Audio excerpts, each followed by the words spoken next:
This is a really special episode for me. I have my husband on to share his story of our daughter's births.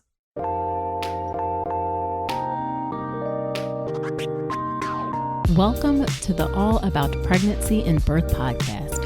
I'm Dr. Nicole Rankins, a practicing board-certified OBGYN who's had the privilege of helping hundreds of moms bring their babies into this world. I'm here to help you be knowledgeable, prepared, confident, and empowered to have a beautiful pregnancy and birth. Quick note, this podcast is for educational purposes only and is not a substitute for medical advice. Check out the full disclaimer at ncrcoaching.com/disclaimer. Now let's get to it. Hello, and welcome to another episode of the podcast. This is episode number 81. Thank you for being here with me today. So on this episode of the podcast, I have my husband, Falcon. Yes, Falcon, like the bird.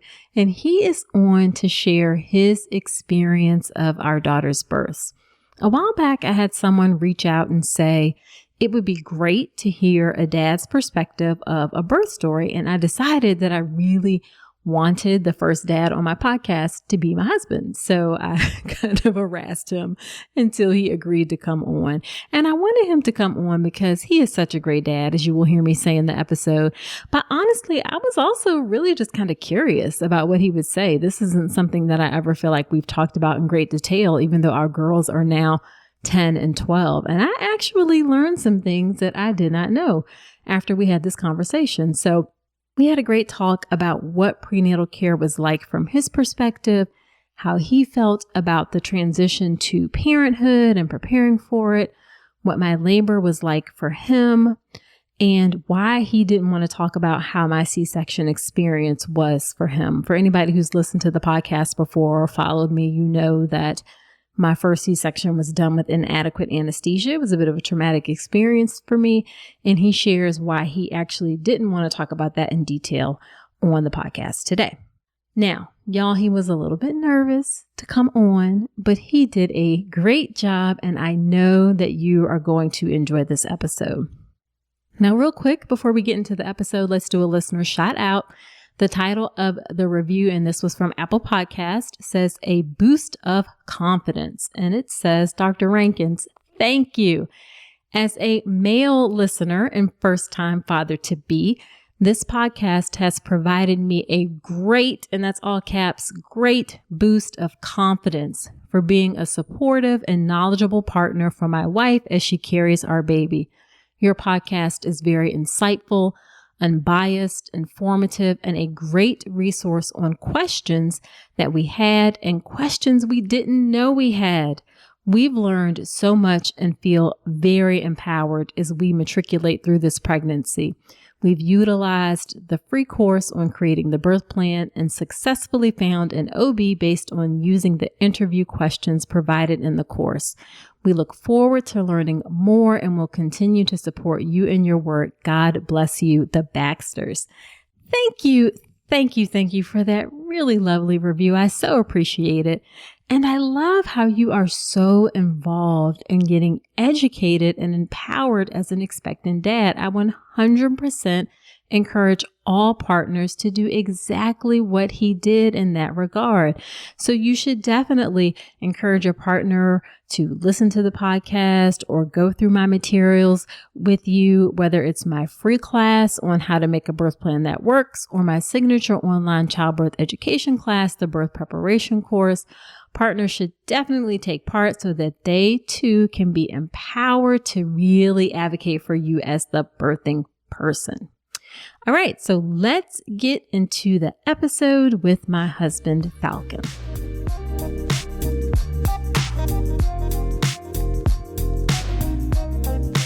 So we have tried to do this many times and we keep laughing because it's just weird because we're in different rooms, but and in the same house, and we've never done this before. So this feels like a little bit awkward, but at any rate, I am really excited that you agreed to do this after I kind of slightly harassed you a little bit to death. Slightly? Well, okay. Yeah. Okay, fair enough. But I really wanted to have the perspective of a dad on the podcast. And of course, I wanted the first dad on the podcast to be my dear, sweet, loving, wonderful husband of almost 15 years. Well, hopefully that doesn't end up being a mistake on your part, but cool, let's do this. It will not be. It will not be. All right. So I thought we would focus on our first daughter's birth because I feel like that was the one that was a lot of things for us and a little bit of trial by fire. Yeah. Okay. So why don't we start off by having you talk about what was the experience of prenatal care like for you? I mean, which aspect specifically? Because it was really just sort of me showing up for appointments with you and paying attention and Yeah, so I guess I wonder like how do you feel like you as a dad were treated during visits? Do you feel like you were ignored? Do you feel like you were invisible? Like what did it feel like for you? I wouldn't say ignored, or invisible at least. Yeah, sometimes it really came down to who the provider was, who the nurse that we were seeing, and their particular temperament, I guess. So yeah, there were certainly times where I felt sort of like secondary in the whole part. But I think that's kind of understandable. I guess we reflect a lot on like how society builds these roles for us as men and women, and yeah, like most people are probably generally less concerned about the father or the male in the room at the time. So I guess it wasn't surprising maybe to feel secondary in these visits. So kind of like accepted as sort of how you would expect, but I mean, I imagine, I wonder, do dads feel like ignore, like, is there something that you would have wanted differently, I guess? Yeah, I mean, of course, it'd be a nicer experience if I had felt, more engaged in it, engaged by the provider. But and the other thing too is, this was what 10, 12 years ago, or however Yeah. old our children are, Yeah. and I think, 10 and 12. yeah, I'm sure, I'm hopeful that attitudes have changed a lot in the past 10 years, but Yeah, we'll have to ask people after the episode what their thoughts are on how yeah, things have changed for sure. But yeah, it has been a while in fairness. Also, in fairness, I delivered and I got prenatal care at the place where I worked, where I yeah, used to work. So people knew me. yes, that probably did not help. So it was natural for them to kind of talk to me more than Yeah. you. Yeah. Yeah. So what was the experience of me being pregnant, us being pregnant, however you want to say it, like for you? Because I know that I was pretty anxious. And you can be honest. Yeah. No, I mean, I was no more anxious than usual. Yeah. What was the experience like for me for you being pregnant? I remember feeding you a lot, trying to make sure that you had, a well balanced diet and we're getting plenty of fruits and vegetables, things like that. Beyond that, I don't know. Like, I mean, it's kind of weird. This doesn't answer the question, but like, I guess in thinking about things for this podcast interview, just sort of reflecting on how much like you kind of expect having children to be this life altering thing, and it hasn't really been that way for me. Like it just kind of feels normal. Oh, So it's just kind of like this weird question of like, well, what was it like? What was this particular period like? I don't know. It's just kind of it's just another part of the 15 years that we had together, like it's not, I guess I understand why it should stick out, because we were bringing new lives into this world, but, it just, thinking back on it, just still feels very normal and just like almost like a typical day in a sense. I don't know if that makes sense or not. it does. And I think it speaks to like your general kind of personality, but also it makes me feel like one, did you just marry a crazy anxious person and you're just used to it? Or like, because for me, it felt like, especially in the beginning, I felt, looking back, I just felt really like, really, really anxious. I was anxious about getting pregnant. I was, like trying to get pregnant. And then when I had that bleeding episode in the very beginning. Yeah, I remember that. Yeah. Yeah. And then once like we found out that she was going to have, a problem, quote unquote, at birth, it was just so much for me. But it's interesting to me how you seem to have processed it either, later or in the moment. It just felt like something that was part and parcel for what you signed up for, so to speak. Yeah, I think that's really what it is. Like, we were going to love our child regardless of what the outcome was, right? So, yeah, obviously, like the drama was not fun. The multiple dramas throughout that pregnancy and delivery, but I guess like looking back on it, like it all worked out. So it's kind of hard to like, not hard, but I don't really look back and have those same sorts of feelings of anxiety. Those aren't the parts I hang on to, I guess. But certainly, yeah, like, yeah, it was scary at moments. But it's that kind of fear where like you don't really have an option. Like you have to keep going. You have to figure something out. You have to face what's going on. So what's the point in, I don't know. No, I mean, I get what you're totally saying. And it totally speaks to how, like I said, how you are as a person. And in general, I think how you help balance me out and keep my anxiousness at bay and keep it from getting like overwhelming. That's how you as a support person, that's why I lean on you. I'm getting a little sappy here, I guess, as my partner for sure and best friend for sure. But also, I mean, I guess I should clarify that, like, just because I'm sitting here and sort of, I don't want to be dismissive of this, like for other people that are going through this, or even like, of ourselves at the time. Like, yeah, this is like scary stuff when you're in the middle of it, obviously. But yeah, this just, like I said, looking back on it, like those aren't the sorts of things I hang on to, I guess. Right. So let's look back a little bit on some of the more drama moments, like you said.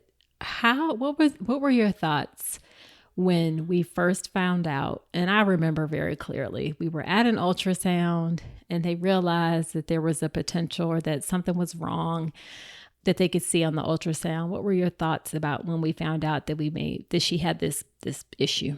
And I should say the issue, guys, is duodenal atresia. Our first daughter was born with an intestinal malformation where the first part of her intestines weren't connected. She had to have surgery 3 days after she was born, and we'll talk about what that was like. But we found out during the pregnancy that there was some issue. So what was that like for you? Yeah, I mean, same sort of thing. Like, of course, it's a shock and it's scary because you don't know what the outcome's going to be. But I remember talking to a friend and like, just sort of confessing like I'm supposed to be this child's father. Like I can't even protect her from this. And he's just like, you're being stupid. Like, of course you can't protect her from this. Like this is just what's happening,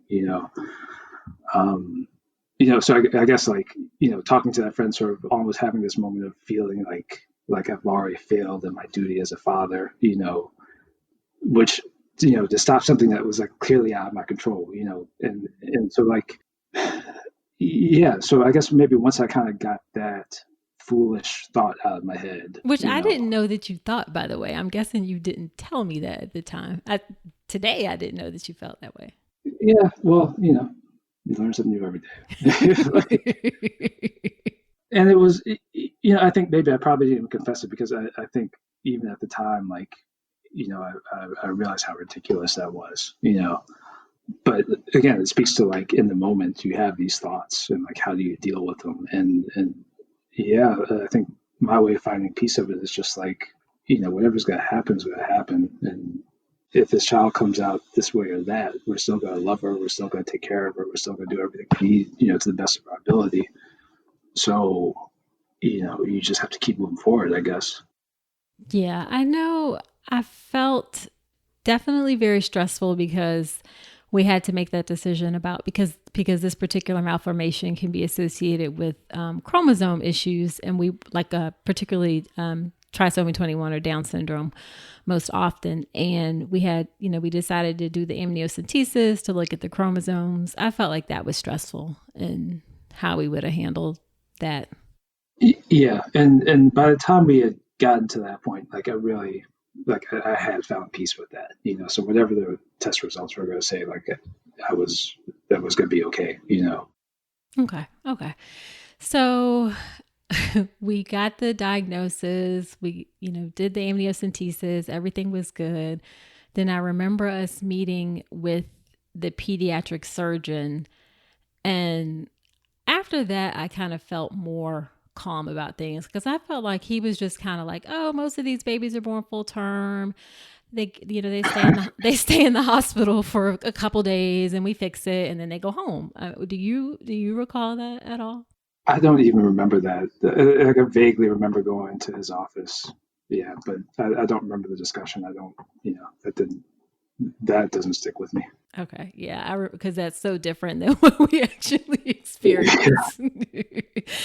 So before we talk about like me going into labor and her being born 8 weeks early, did you feel like during the pregnancy, like you felt like you needed to do anything to prepare for your role as like being my support person or being a dad? Yeah, I mean, I'm always kind of like about the preparation and the stockpiling and because of us, we didn't have to buy toilet paper, through the first 3 months of quarantine. Correct.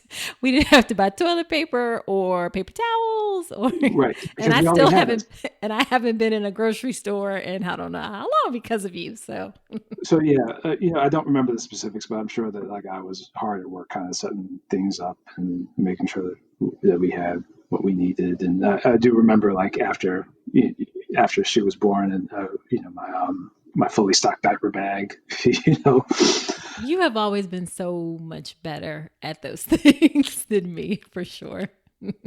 But yeah, it wasn't that I was. I don't know how to say it. Like it wasn't that I had this sort of like you're going to be a dad now, so you have to go do X, Y, and Z. Right. It's just this is happening. Like we have to make sure that we're all ready for this. So what do we need? Yeah. And then was there anything that you thought about like in terms of the actual experience of her birth that you felt like you wanted or needed or anything? Or was it just kind of like, I'm going to show up and we're going to have a baby? Like, no, this part I think is harder for me because I think really, again, it's sort of like thinking about, thinking back to some of the stuff that happened, as we were, going back and forth and you were really twisting my arm to do this interview. But just like, I don't have, I think, a healthy relationship with hospitals in general.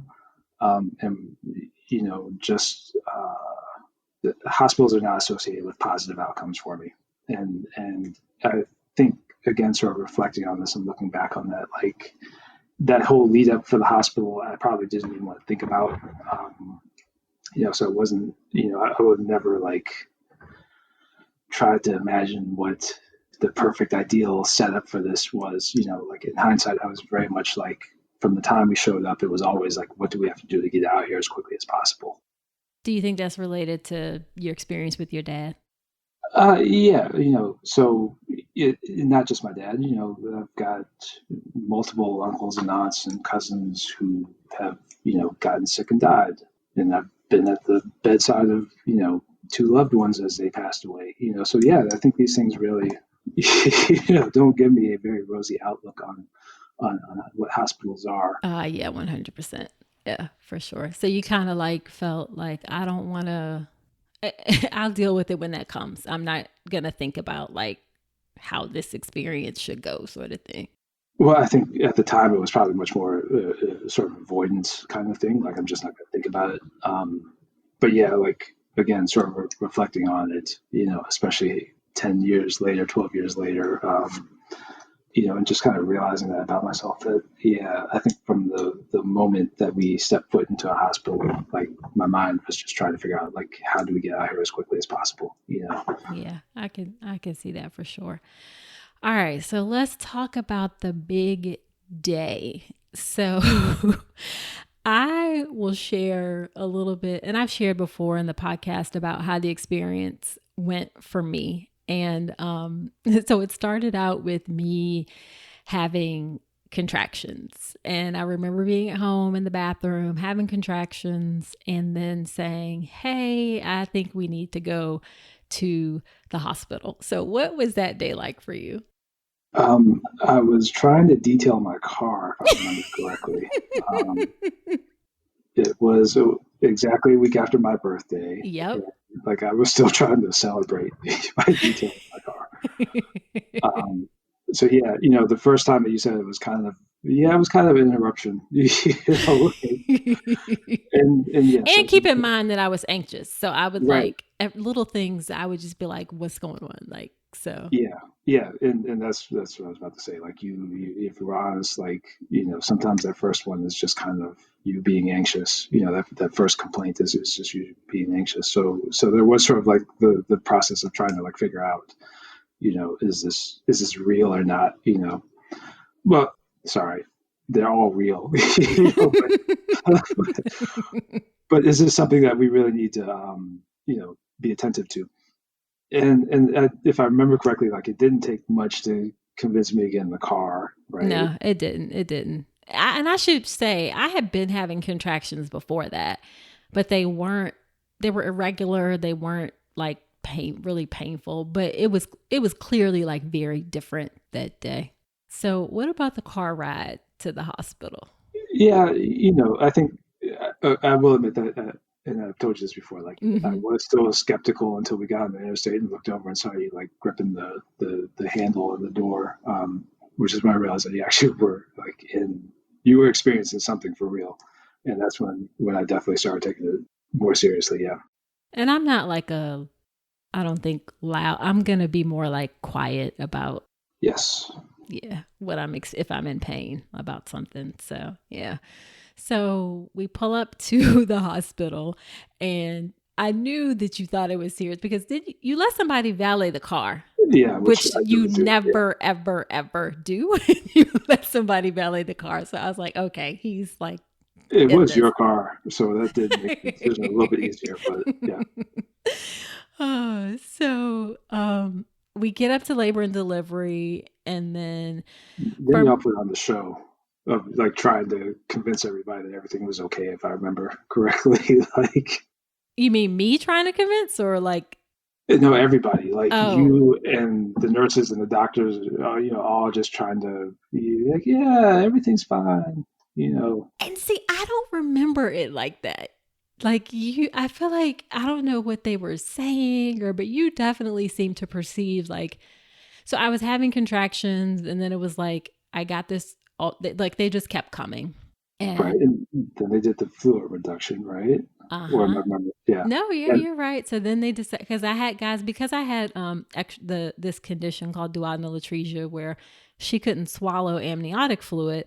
I had a ton of extra amniotic fluid. So they thought that if they maybe reduced the amount of fluid, so drained off some of the fluid, then it would help like the contraction slow down. So they drained off like maybe a liter of fluid, somewhere around there.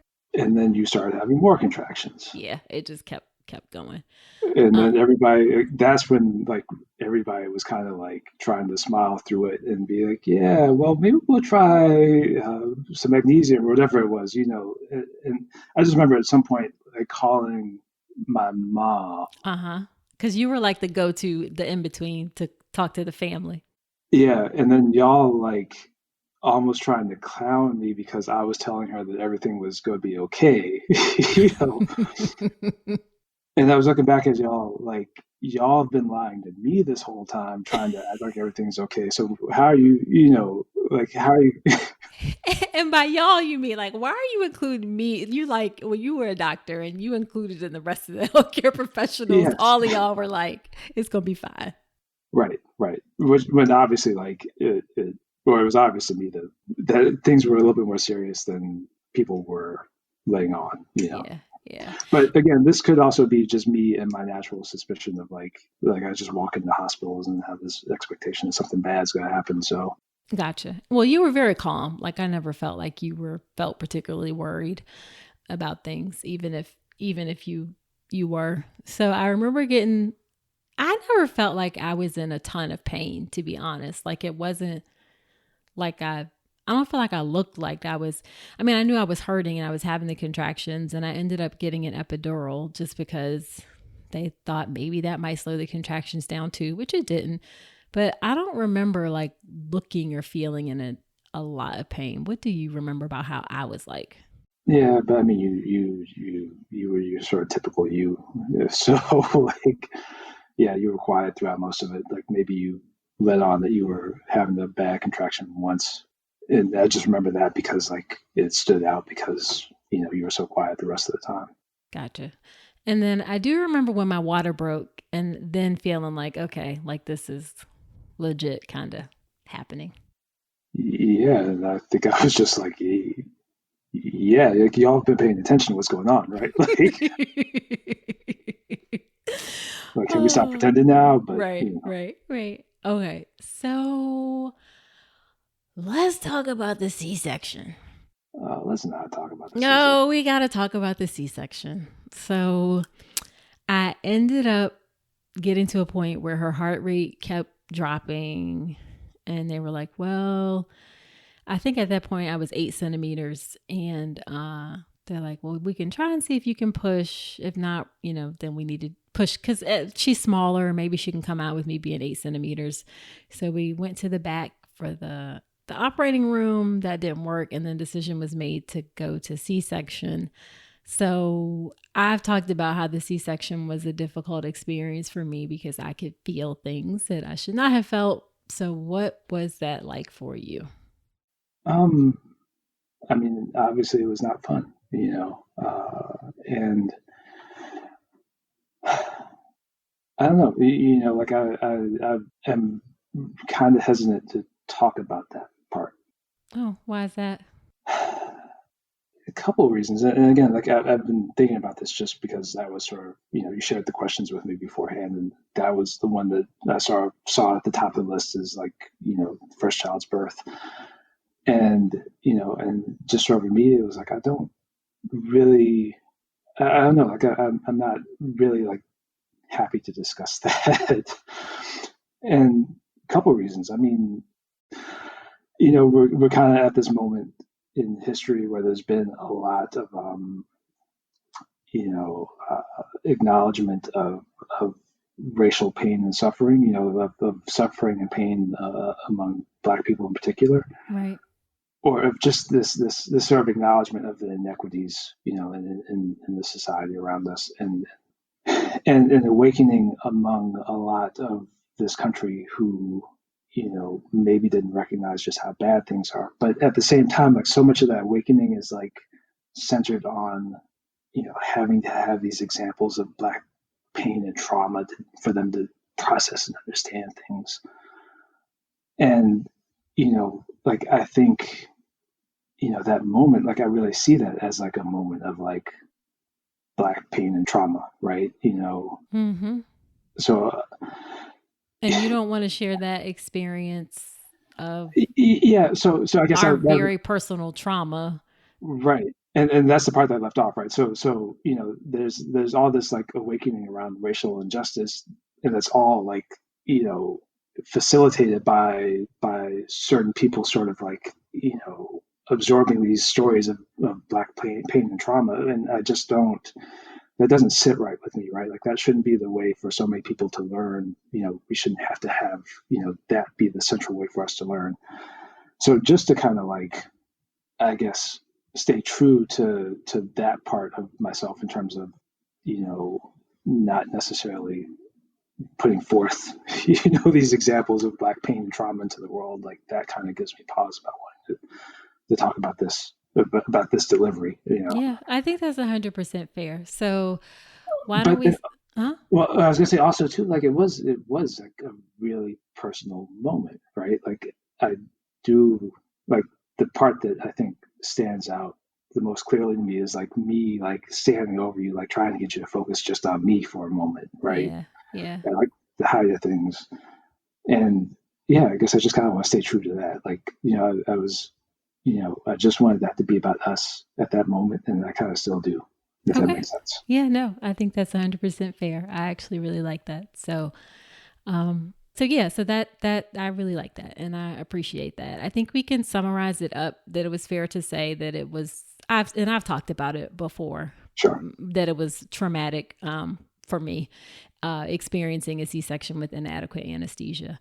And then let's move on to the moments though afterwards. So we saw her being born, which will forever be ingrained, or saw her when she got held up and she looked like a monster. Purple monster, yeah. Yes. And I was like, she is like coming for everybody. So that I remember. Yeah, and then they kind of whisk her off to the other room, Yeah. and then the sort of decision of like, well, do I stay here or do I go over there? And yeah, but See, I don't remember that because they had given me drugs more drugs by then. So I don't remember a whole lot after that. yeah, that made the decision a lot easier when you, because you were only like conscious for a few more moments. Wait, did you actually go? Because I don't remember. Yeah, because you don't remember because you were not. You probably don't remember anything to the Chick-fil-A like an hour later.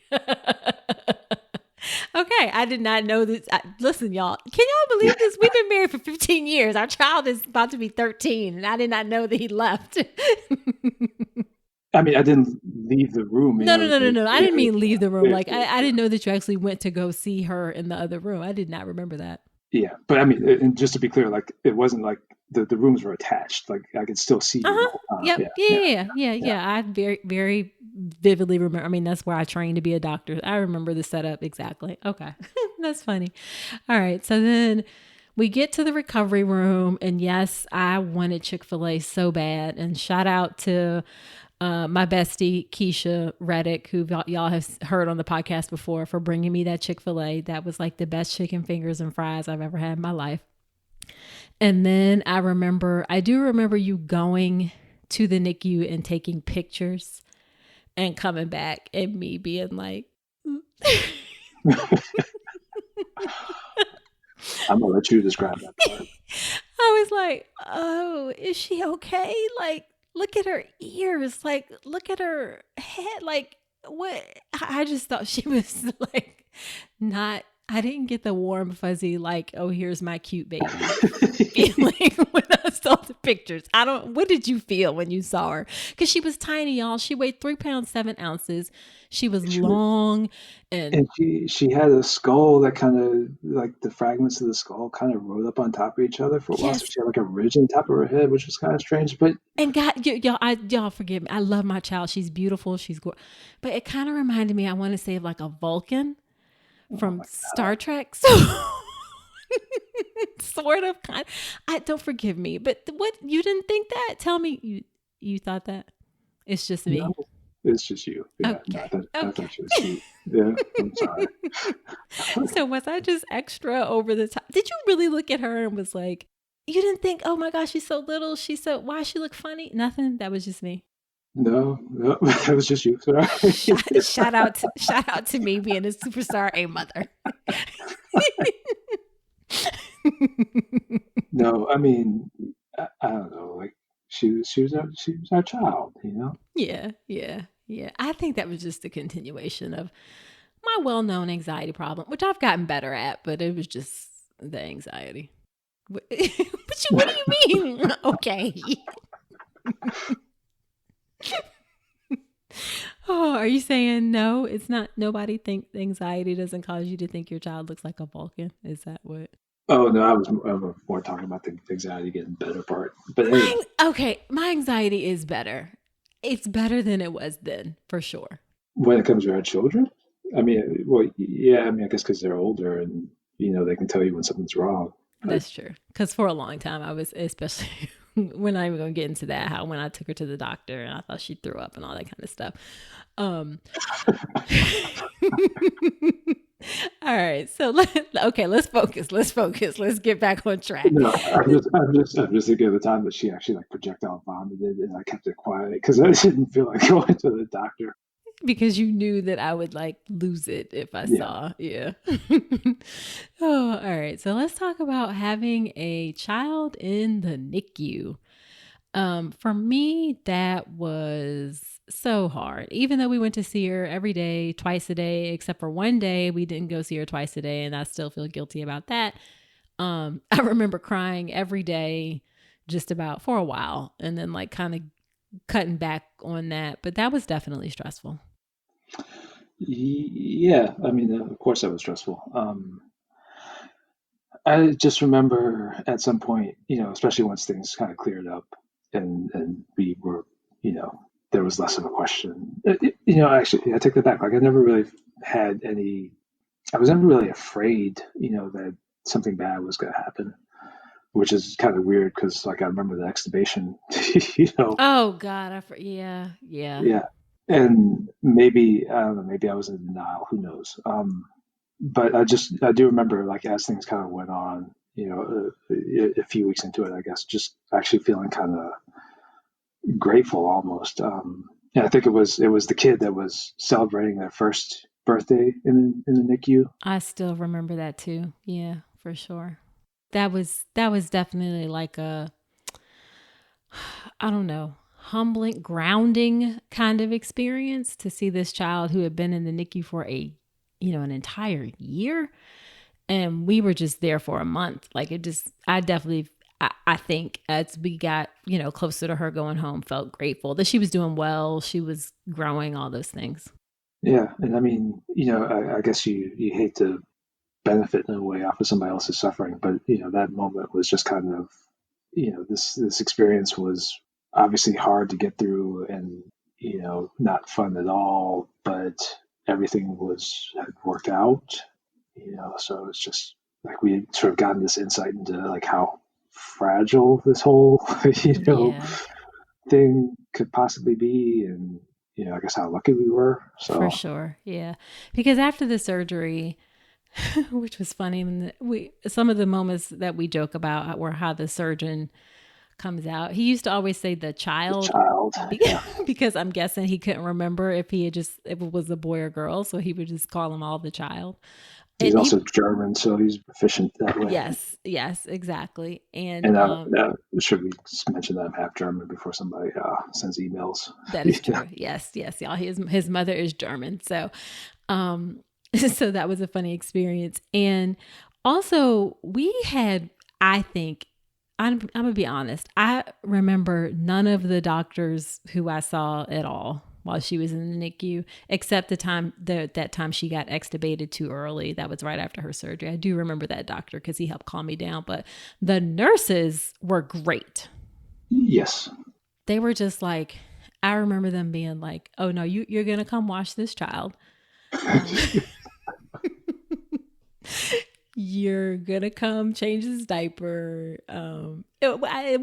I was in a state, and we were both had a flexible work schedule where we could spend quite a bit of time there. So I feel like we got to know them very well. yeah, and to go back to the question earlier, feeling if I felt treated differently as a father, like they did absolutely did not. They were just as engaging and willing to bring me into things as they were so there I definitely felt treated equally. Yeah, yeah, and and then actually, I do remember one other doctor, the one at the very end, because she got transferred to the second hospital because they needed space at the big hospital at Duke. Oh yeah, I And forgot about that. and I do remember the doctor being like, "Y'all might want to go to the movies or something because she's going coming home next week." And we were like, "What?" I mean, it was like Friday, and she was like, "Monday, it's gonna happen," or something like that. Yeah, and I remember the moment of like, you sure this is a good idea to send this child home with us because we don't really know what we're doing. So It's like, she's a doctor. Y'all think she knows what she's doing, but this is different for her, which was yeah, totally true. yeah, no, you know how to get the babies out, but after that, you're Clueless, yeah, clueless. yeah, Yeah. But we managed. yeah, yeah. Yeah, We yeah. figured it out, We I did. We think. did. We did. I would say the hardest part, and then as we kind of wrap up, was that in the beginning, like that that just sort of adjustment when she came home, we had to feed her all the dang time. Yeah. Yeah. That was a lot. Like I remember I've got a picture of like all the little jars of breast milk, in the refrigerator. Like every 3 hours we had to feed her, I want to say. And those stupid, the bottles with the valves in them Yep. that had to be cleaned out and all that stuff. Yeah. Yeah. Oh, and now look at her. She's 12 Yeah. Taller than and you. And much yeah. taller than me, 5 inches at least at this point and counting. So I think we did good. Yeah. Yeah. And that's, I think another part too that I've just kind of like let go of is like all the work, not just like work, but the rote kind of like like washing bottles and this sort of routine where you like you're in the middle of it. It's just so like tiresome and boring.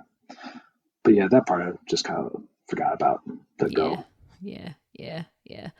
So, the second time around felt easy. So for our second pregnancy, to me, and the delivery, the C-section, that in general felt like easy peasy for me. How did it feel for you? Yeah, same. Like I don't. It's horrible to say, but I don't really remember much about it. Like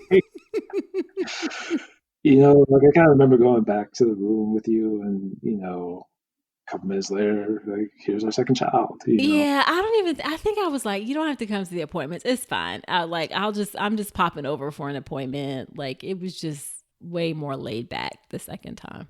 I believe I went to all the appointments, so right? Oh, Like, did you? Is it bad that I can't remember? I feel like I was I don't know. I feel like maybe you did, maybe you did. I don't feel like it felt like a big deal. I know I wanted you there for the first time for all of them, but the second time I felt a little bit more like laid back about it. yeah, no, I mean we were definitely more relaxed. Yeah, Yeah, yeah. And the C-section was a much better experience. yeah. But again, same sort of thing where I was just from the moment we hit the door of the hospital, it's just like, what we got to do to get out of here, And I Okay, remember. let's talk about that for a second, okay? Because most of the time people go home on the third day after a C-section. Now, I was motivated to go home early, y'all, because I'm not a hospital person anyway. Even though I work in hospitals, I don't like being a patient at all, period. So day 2, I had to keep my catheter in for a little bit because I had like some scar tissue or something or whatever. And my physician was being extra cautious, like just keep it in, give your bladder some rest. So on day 2, my catheter comes out and Falcon is like, all right, let's go. We going home. I was like, I think a couple other things have to happen before I can go. You were just like, Well, I'm no, a, no, no. I mean, You were like, let me go get the car. oh, I mean, because I don't want people to think that I was like we out. No, you were kind of. So I do like, let's be clear, like you wanted to leave too. I totally Um, wanted to leave, completely wanted to leave. and if I remember correctly, it was more that like the nurse left out the part about, she was like, well, we'll just pull this catheter out and then y'all can go. But she left out the part about you having to like use the bathroom 2 times or something like Yeah, that. Yeah, yeah. To yeah, actually prove that I could use the bathroom before I left.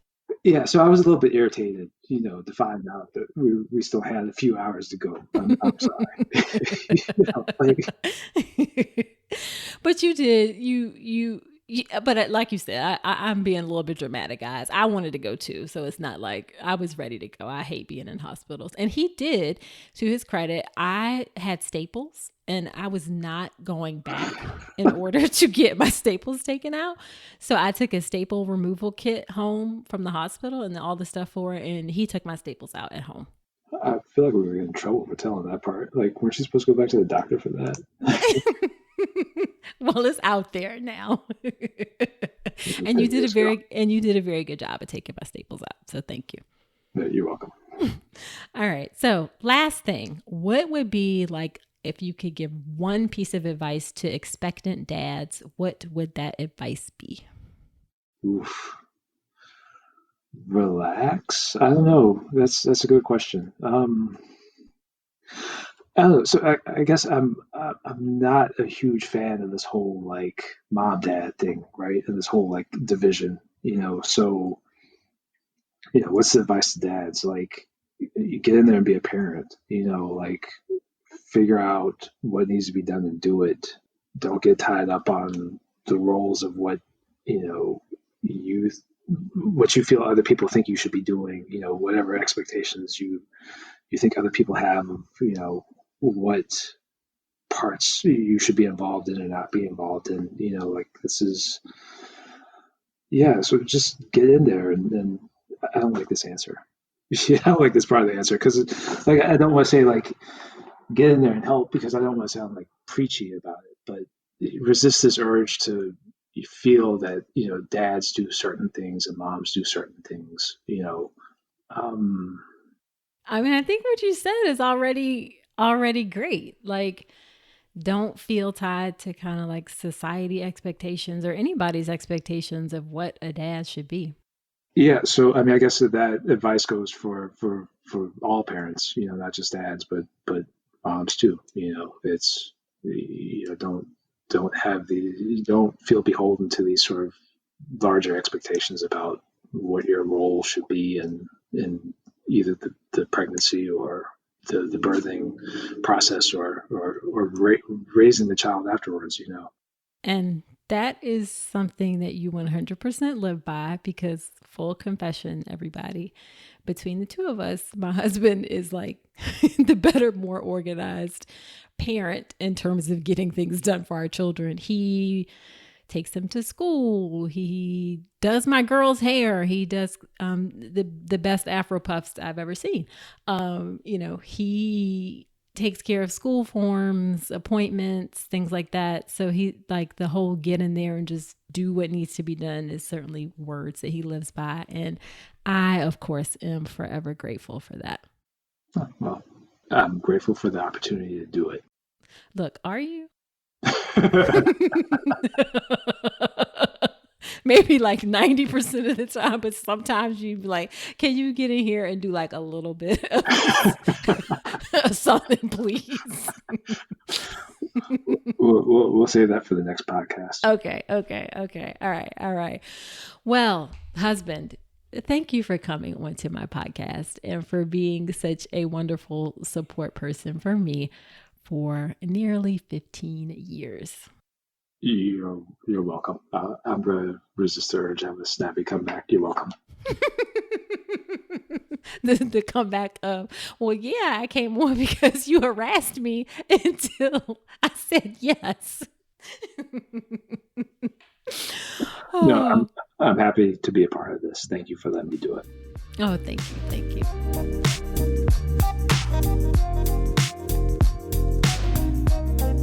Okay, so I know that I am biased a bit, but wasn't that a great episode? I feel like I did talk a lot. Maybe I was trying to do that to help him feel more comfortable, but I do hope you enjoyed hearing our conversation. Now, after every episode when I have a guest on, I do something called Nicoles Notes, where I talk about my top 2 or 3 takeaways from the episode. And these are my Nicoles Notes from my episode with my husband. Number 1, I love how he said that he doesn't hold on to the more anxious parts, that he holds on to the parts that were more joyful. I think we can all take a lesson from that. It can be easy sometimes to hang on to or kind of get stuck on some of the negative pieces of an experience because those emotions can be pretty strong. But you should also be intentional about hanging on to or focusing on the positive parts, the joyful parts. So even if things don't go exactly as you expect, be intentional about focusing on the positive parts. That will serve you well in the long run. The second thing I want to say is that after we finished recording, right after he was done, he said, wait a minute, I have one more piece of advice. Moms don't know what they're doing either. And he didn't mean that in the sense that, moms literally don't know what they're doing. What he meant was that first-time moms are figuring it out as well. Moms and dads are both figuring out how to be parents. Just because you're a mom doesn't mean everything is going to suddenly pop into your head or that everything is going to be natural, that everything is just going to happen just because you gave birth to this child, that you're going to automatically know everything. That is not how it works. He is very correct that you're both kind of figuring things out together, and you do figure it out, but don't expect that you're just going to know everything right off the bat. It doesn't happen that way. That's okay. That's normal, but you will figure it out. And then the third thing I want to say, and this is me getting a little sappy, but this was definitely a confirmation for me about why I married him in the first place and why I love him so. He truly helps me to be the best version of myself, and I'm grateful to have him as my husband and best friend. All right, so that is it for this episode of the podcast. Be sure to subscribe to the podcast in Apple Podcast or wherever you listen, Spotify, Google Play. And I would love it if you leave a review in Apple Podcast. It helps other women to find the show. It really helps the show to grow, which the show has been growing leaps and bounds in the last few weeks. I so appreciate that. And I also do shout outs from those reviews. So do leave that review in Apple Podcast if you don't mind and if you feel so inclined and like the show. Also, you and your partner should head on over to my website, check out my free online class on how to make a birth plan that works.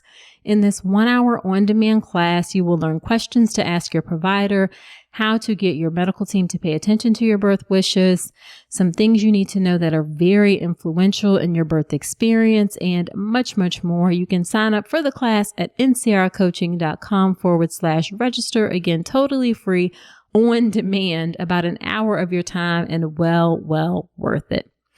Now, next week on the podcast, I will have an interview episode. I'm not quite sure which one I'm going to choose yet, so you'll have to come back next week and find out. So do come on back next week. And until then, I wish you a beautiful pregnancy and birth.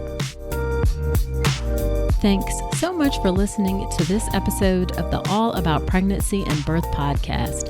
Head to my website, ncrcoaching.com, to get even more great info, including free downloadable resources on how to manage pain in labor and warning signs to look out for after birth.